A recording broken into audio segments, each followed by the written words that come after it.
We're the James River Cheerleaders. Stay tuned for the Hardy's Friday Night Blitz.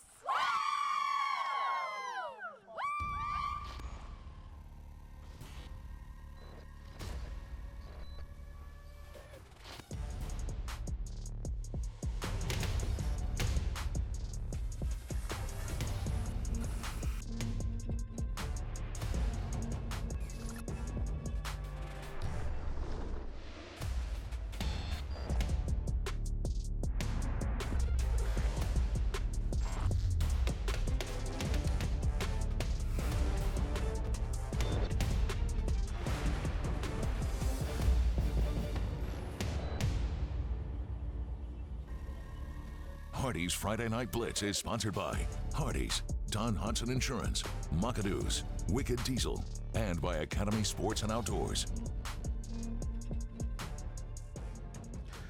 Yes, good evening, everyone. I'm Jermaine Farrell. Hope your day is wonderful and blessed. Welcome to the Hardy's Friday Night Blitz, week 9 of the high school football season, highlights of 9 games, and we kick off our action with our game of the week. The Hardy's Friday Night Blitz Game of the Week, sponsored by Don Hudson Insurance. Our Hardy's Friday Night Blitz Game of the Week for Week 9 takes us to Buena Vista in a battle of 2 strong Class 1 teams. Perry McClure Fighting Blues hosting the Alta Vista Colonels. This is the 15th meeting in the series. Perry McClure leading at 8-6. This is the first meeting between the teams since 2014 when Alta Vista won in Alta Vista 35-10. The Colonels have won the last 5 meetings, 6 of 7. And Alta Vista, they're ranked 3rd in Region 1B. Perry McClure ranked 5th in Region 1C. Homecoming for the Fighting Blues, and they needed a police escort to get into the place. But that's okay because the Colonels are going to do some damage on the Fighting Blues. Case in point, in the red zone. A rock fight here. LaDainian Stone with the carry for the score, and they won't convert to 2, but Alta Vista up 6-0. Later, the Colonels with the ball. And how about Old Mick Rosser Farmer had a hole into the end zone. Touchdown. The Colonels go up 12-0. And Maury Perry McClure here, they're going to fight back. Triple J, that's J.J. Jones, takes it to the house. The 2-point conversion makes it 12-8 in favor of Alta Vista, but this is as close as we get. The Colonels up 20-8. And how about Rosser Farmer? RF, will you? Look at that. It was an 8-on-8 crime. Taking it to the house for the touchdown with the 2-point conversion. That made it 28-8, and the Colonels, they roll over Perry McClure tonight. 48-8. Ryan Moy has more on the game from Buena Vista. Well, for tonight's game of the week, it was the battle of 2 completely different halves. Alta Vista taking on Perry McClure, trading blows in the first half, but in the second, the Colonels were able to blow the doors down and come away with the win. Feels great. You know, I think we haven't played our brand of football in 3 weeks. You know, I told the guys the beginning of the second half is the beginning of our season right now. You know, our goal is to play longer, play into December. We'll play into November and hopefully into December. But, coming together as a team, that's the way you want to do it, especially as a coach. Feels great. I mean, we had a slow start, but as the game went on after the third quarter, we just opposed our will on the other team and just got on the board a couple times. Same thing, we made the adjustments. We showed film, to our offensive linemen, showed them exactly what they needed to do. They started getting their assignments and our backs were able to hit the hole. Hole was getting a little bit more wide open. They keyed on us. Perry McClure, I mean, they did their homework and very well. And that's a solid football team with a solid football coach. Props to them. But then, I mean, I think our size and our speed kind of got the best of them in the second half. Our discipline, honestly, our discipline was pretty weak going on into the first and second quarter, but as we went into the second half, our discipline kicked in, what coaches have taught us, and we just opposed our will, as I said. The wins are not it. It's if we are climbing that mountain that we should be climbing. That's the point of it for me.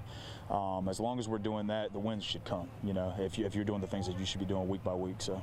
Well, due to some amazing running by LaDainian Stone and, of course, Rosser Farmer, able to find the end zone multiple times for Alta Vista tonight, they were able to come away with the win, and they are now 6-2 on the season. In Buena Vista, Ryan Moy, WFXR Sports. Thank you so much, Ryan. Get out of the fog, son. Anyway, first place battle in the Three Rivers District. The Bobcats at 8-0. taking on the Buffaloes. Both those teams were perfect in district play. How about perfect? How about Landon Clark? He says, I'm not going to pass, I'm going to run. Take it to the house, young fella. 53 yards for LC. Landon Clark, you're the man, 100 grand. And Radford, they go to 9-0 on the season as they go on to blank Floyd tonight by the score of 46-0. Another Three Rivers matchup from Highlander Heaven. Glenver, third in Region 2C, hosting James River Knights just outside the playoff picture, ninth in Region 2C, as James River on a 4-game losing streak after that 3-0 start. And as you can see here, senior night, all of the football players and their families are being honored before the game. We'll show you the cheerleaders of Glenver in a bit. Glenver with defense, they're already up 3-0. And look at this big sack by Evan Byers, sacking it. You're going to get a bye and you get a sack. And yeah, by the way, they're playing for that rocking chair on the line. I love the trophy games. Anyway, senior Shane Gibson making his night memorable, gets it in for the 1-yard score. It's 10-0 Glenver. More Glenver defense, James River. They're going to fumble the ball, and guess who scores? It's Shane Gibson. He did it on offense, and he did it on defense. With the recovery in the end zone, it's 17-0 Highlanders. Glenver, they get the win tonight on senior night, 52-7 over James River. Coming up on the Hardee's Friday Night Blitz with Week 2 action, we take a tour of the Blue Ridge as David DeGuzman was in Daleville for the matchup between Fleming and LB. Stick and stay, please. Now, Hardee's Friday Night Blitz Band of the Week.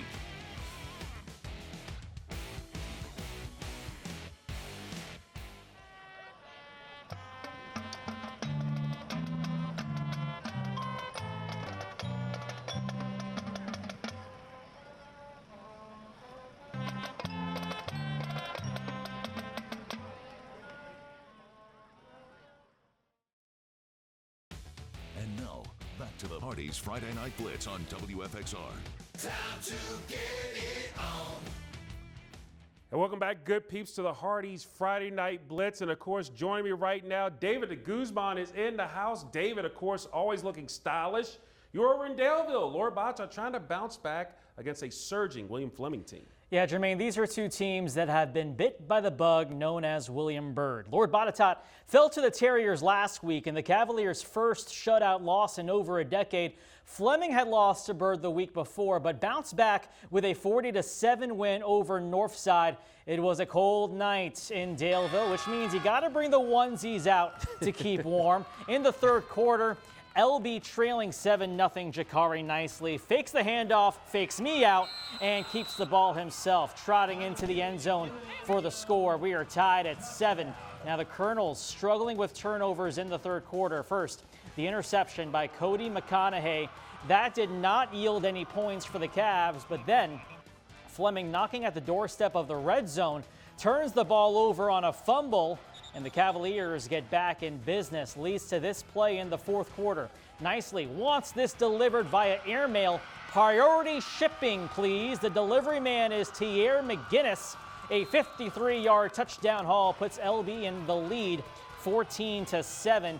And Fleming trying to respond. Jeister Preston looks right, can't find anyone. Looks left, sees a Marza Gray. The catch in the end zone, good for 6. Nicely, you can see there. Can't believe it, but you can't take the point after for granted. Snap is fumbled. Nice recovery by Darren McCoy. His throw, though, is short of the goal line to get to. Lord Botetourt stays in front and beats William Fleming 14-13. So a big bounce back for Botetourt. They finish out the rest of the season with matchups against Northside and Franklin County. But Jermaine, as you know, everyone in this Blue Ridge district is chasing down William Byrd, and you're about to tell us how the Terriers did tonight. Indeed, David, thank you so much as always. Now, we are staying in the Blue Ridge, like David mentioned, a battle of first place 2-0 district teams, William Byrd Terriers, with a 6-1 mark, taking on 4-3 Franklin County. The Eagles, after a 1-3 start, they've won their last 3. Franklin County has beaten Byrd the last 4 times. Byrd, their third in Region 3D playoff picture, while Franklin County, they're in that 8th and final playoff spot in Region 5C. And the kids putting on the gloves because, like David said, it got a little chilly outside, but not chilly is William Byrd's Lane Shoemaker. He's going to take it in for the touchdown. It's 12-3 Byrd after the blocked PAT, and the Byrd cheerleaders love what they saw. They would love Mr. Israel Hairston. Look at him breaking off something proper. He's in the clear, taking off for a long run, and that would make it 18-3 William Byrd. But back comes Franklin County. David Casey's going to get the ball. He knows what to do with it. Take it to the outside. Young fella, he gets it, making it 18-10. But Byrd, they go to 7-1. 3-0 in the Blue Ridge with an 18-10 win over Franklin County. Meanwhile, Piedmont District action, Magna Vista, perfect 8-0. Top seed in the region, taking on Bassett. 5th in the region, of course, the Smith River Trophy on the line. And Magna Vista wanted it badly here. Simeon Moore running hard into the zone, dives in for the touchdown at 7-0 Magna Vista. But back comes Bassett. Zacchaeus Hilton, he's got a reservation in the end zone for 6. That's a touchdown. But Magna Vista, they go to 9-0 with a 27-10 win over Bassett tonight. Coming up on the Hardee's Friday Night Blitz, but first with your scores and highlights. We have our last batch of scores featuring the River Ridge and the Seminole districts, plus our latest player of the week with Ryan Moy. Stick and stay, please. And now, Hardee's Friday Night Blitz Hardee's Fan Cam, sponsored by Hardee's. And a member of GB's, DECA, and Journalism Fest. My favorite memories include the Patrick County games and bonding with everyone before games. She plans to attend a 4-year university and to grow her relationship with Christ. Ladies and gentlemen. And now, back to the Hardee's Friday Night Blitz on WFXR. Time to get it on. And we're back with more Hardee's Friday Night Blitz. We're going to take a tour of the River Ridge District. Patrick Henry Patriots, 6-1 to hold on to the top playoff spot, Region 5C. Visiting the 7-1 Christiansburg Blue Demons, they're ranked number 2 in Region 3D. Now, in the last 2 meetings, the home team has won by the same score of 37-14. So we go to the third quarter, and it is PH up 23-14, and Christiansburg with a fumble on the play, but Matt Annis quickly recovered to Isaiah Cotto, who runs it in for the score. The lead is cut 23-21. But later, the Blue Demons at the 2-yard line, or PH at the 2-yard line, and they're going to get a score in there for the touchdown. Can't really tell who that is. It was 30-21 PH, and that's your final score. PH gets to win tonight over Christiansburg to go to 7-1 with a 30-21 victory. Meanwhile, Selma Spartans looking to stay perfect in the River Ridge. They visit Bogle to play K-Spring. The Knights senior night there. Salem second in place in Region 4D. K-Spring in 8th, and final place part to the K-Spring seniors with a coat drive for the coats going to the rescue mission of Roanoke, as if you donated a coat, you actually got into the game free. Meanwhile, on the ball game, it is 14-3 Salem at the half, and Peyton Lewis does what Peyton Lewis does. Says 2 in the program, but number 1 in the Spartans' hearts gets it in for the touchdown. Salem takes a 21-3 lead. It was 24-3 Salem, and K-Spring is going to go deep. Garrett Lonker to Owen Sweetie with the tip drill and a nice catch, and his mom taking pictures on the sideline. She had to love it, but she probably wouldn't love this play. Lonker, he's going to get some Salem haterade tip drill. Caught it there. Cohen Logan with the interception. But then it is Mr. Volunteer, Peyton Lewis, showing everybody in Knoxville what they're going to get from him, running hard for the touchdown. 31-3 Salem, and the Spartans, they get their 7th win in a row. They beat K-Spring 51-3. Our final highlight takes us to Vineyard Park. Roanoke Catholic playing their home finale against Hargrave Military. The start at the end of the third quarter, it's 8-7. Roanoke Catholic with the advance. The Tigers with the possession. Elon Worrell is going to hand that off to Alex Turner on the pass, and he does the rest. Makes the cut. He's going to take it 25 yards and get into the red zone, or in some cases, the pay zone. Sets it up. The Tigers coming up here for Hargrave's going to go to the air, and they're going to move around and scrubbing and scribing and doing all that. I'll learn how to speak tonight. Touchdown for Hargrave. That made the score there. 14-8 favor the Tigers, but the Celtics would come back in the fourth quarter. At the 10-yard line, it is Demarion Purdue, like the school, running in for the touchdown with the 2-point conversion. The Celtics go up 16-14. Roanoke Catholic wins their home finale over Hargrave 28-20. Now, Hardee's Friday Night Blitz Player of the Week, sponsored by Wicked Diesel. If you were to blink, you may just miss him. This week's athlete ran for over 250 yards and put up 3 touchdowns as well in his team's 40-7 win over Northside last Friday. And guess what? He's your player of the week. Malachi Coleman, running back, William Fleming High School. If it wasn't for my D-line and my fullback, I would never had that situation. They just tell me, run the ball. And then when I listen to them, they just tell me run the ball, so I run the ball. They say, I'm a block for you. You just got to run the ball. And I say, yes, sir. Everybody just adjusting to the new formation. Everybody together, everybody wants the same thing. My brothers, I ride to them, ride for them. Everybody on the same page, all 11 going hard on the field. So it's better than 5 going hard on the field. It starts in practice, so all of us be working hard Monday through Thursday, then Friday it'd be easy, like it's practice. What is it about the game of football that you love so much? I've been playing this since I was young, so I just put my all into it. My granddad, my mom, my family support is heavy, so all of them just tell me keep on going. What's it been like with Coach Nick Leftwich? It's just all love. We glad to have him back this year. Why the number 3? My homeboy stopped playing. Then I was just like, man, I'm a rock your jersey, bro. I'm a rock your jersey. Then he was like, rock it. And he mean a lot. I wish he was still playing with me, but he not playing no more. I've been having a lot of fun. With my lineman blocking, my fullback blocking, I just been doing what I do. It's something, if you got that dog in your heart, that's all it's about. Thank you so much, Ryan. We put a wraps on our Hardy's Friday Night Blitz as we have our play of the night, plus our latest unsung hero of the season. Stick and stay, please.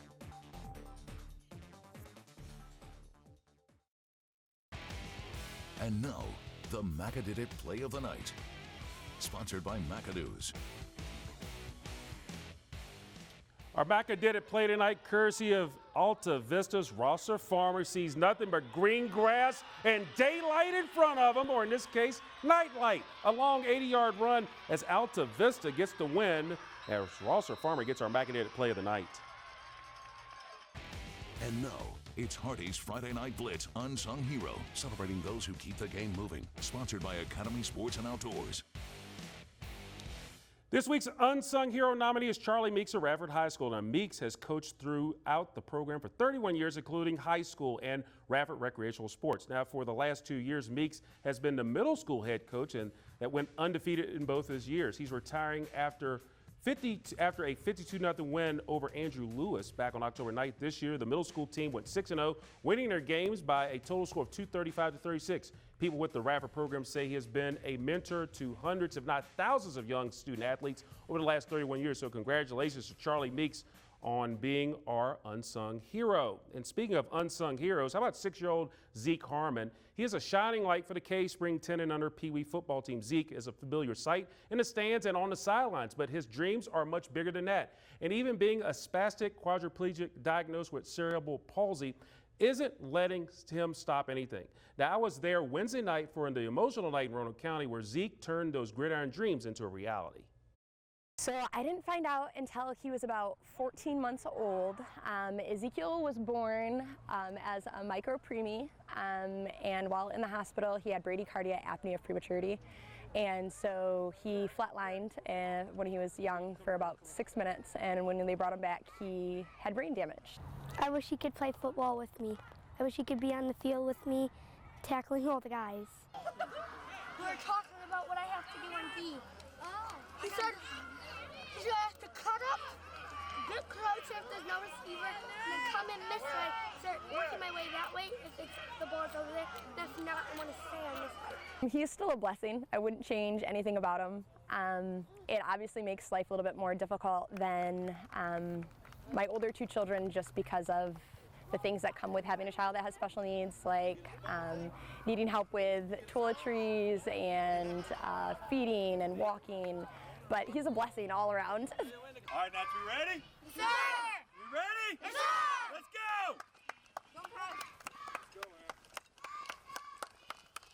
go! It was super hard to keep it in without me telling Kim that he was going to go make a touchdown.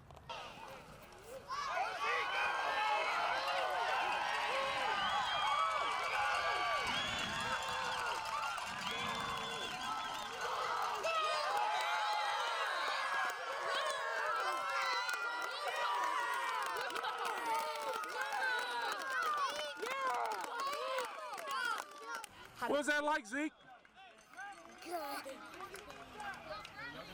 Was it super exciting? It was like a touchdown. Indeed, Zeke is cool. Speaking of cool, you were on the ice. We're going from the ice to the gridiron, where you saw a special moment tonight for the Roanoke Rail Yard Dogs. Yeah, you know, who said football players had to have all the fun on Friday nights? Hockey taking center stage at the Berglund Center for the return of the defending champions in the Southern Professional Hockey League. The President's Cup trophy back in the building for an encore, brought in by who else? The captain, Mr. Mac Attack himself, Mac Jansen, who scored the golden goal to win the title back in May. Then the moment we were all waiting for, the lifting of the championship banner into the rafters of the Berglund Center. After that, time to start a new season. The Dogs taking on the Marksmen. Boy, did we see some fireworks early on, and by fireworks, I mean your typical hockey fight. The punches here being thrown by Roanoke's Stephen Leonard and Fayetteville's Anthony Yerkins, getting the crowd fired up. Then our first goal of the year comes less than 15 minutes in on the power play.